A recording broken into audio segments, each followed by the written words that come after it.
My name is Claudia Coe. I'm here to present my Capstone Project. The title of my project is Return on Investment of Student Staff Training and Development.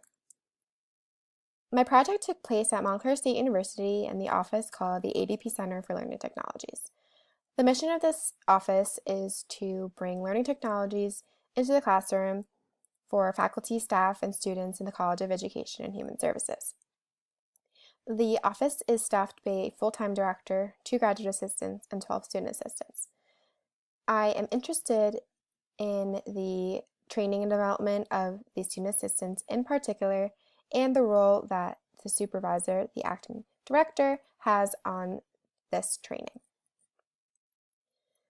My project had 3 parts. The first was a 5-year supervisor resource guide.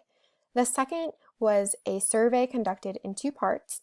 The first was based on Kolb's learning styles, and the second part of that second component related back to the resource guide. And then the third part of my project was actually exit interviews, and I used all of these data gathering activities to triangulate some quality improvement strategies for the office, and ultimately with the timeline of training, these insights that I really bring to the table will be used in the summer, as well as I mentioned in the next 5 years.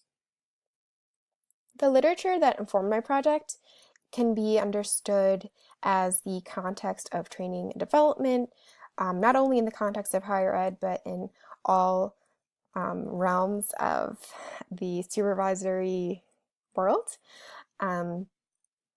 First, in regards to innovative performance, I learned that the investment component really takes place in the training and development. So if you want to have employees that stay, are retained, they stay the next year to work with you, and they go above and beyond the call of duty while they are working for you, you need to invest in that training development, because there is a relationship between that effectiveness of that training and development and retainment and performance.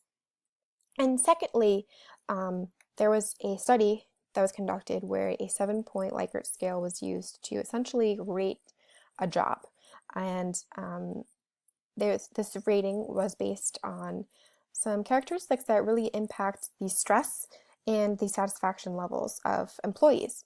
And ultimately what they found was that if you are in a very stressful work environment, the only thing that will make the job still as equally satisfying is if you have a lot of intrinsic motivation. You want to do well. That's just part of who you are, and your personality, and also your learning style.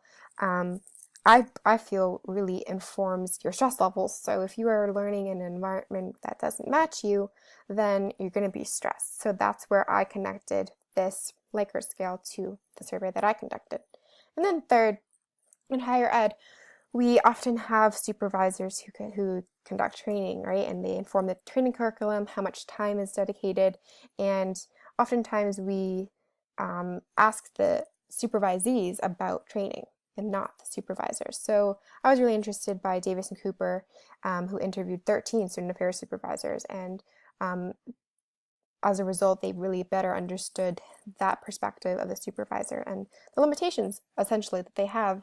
They might have great ideas. They might already have a 5-year resource guide, right, that they just can't implement yet. So my focus was really on making things practical and simple, and a lot of the benchmarking I did was just on the campus itself, and based on whether offices that were had similar staffs, what they were doing.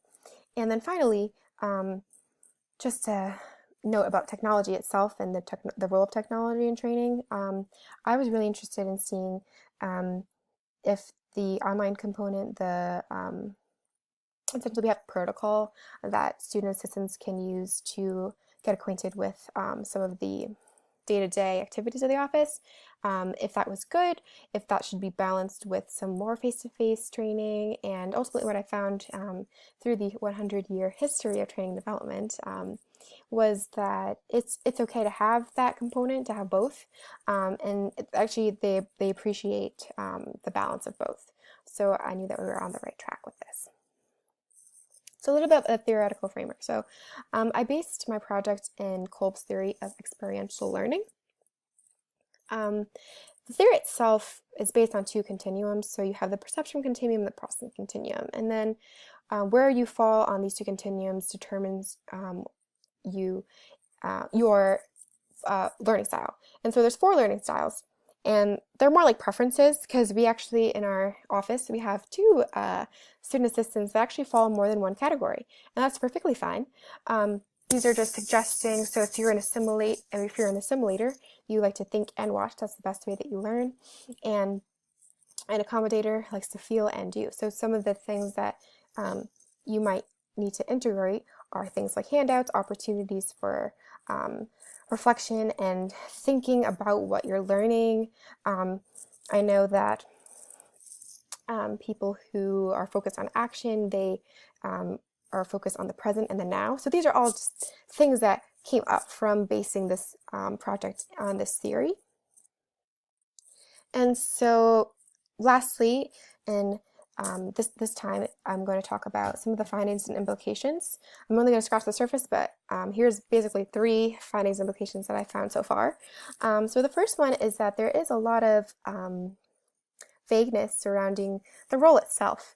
And this is partly because the office is in transition. Some of the responsibilities of the office and the support services that it provides are changing, and some things are added, and then the staff has to learn on the go, right? They're not trained in the summer, they're just trained during. So one of the exit interviews kind of spoke to this piece, and what they said was that the job itself is not complicated. The most important skill is to be able to prepare for crisis solving. So essentially problem solving on the job is what they want to be, what they want to gain from training. And lastly, another finding that I found is a potential limitation, but also something that I really appreciated from the project, and that is that we were focusing really largely on just the current staff, right? So next year's staff could be completely different. For example, this year's staff, we have no converters. So maybe we need to recruit some converters, or maybe this is a job that converters don't do well at. So all of the findings kind of have 2 sides to them, and I'm excited to explore them in more detail and to speak more to them in the next presentation.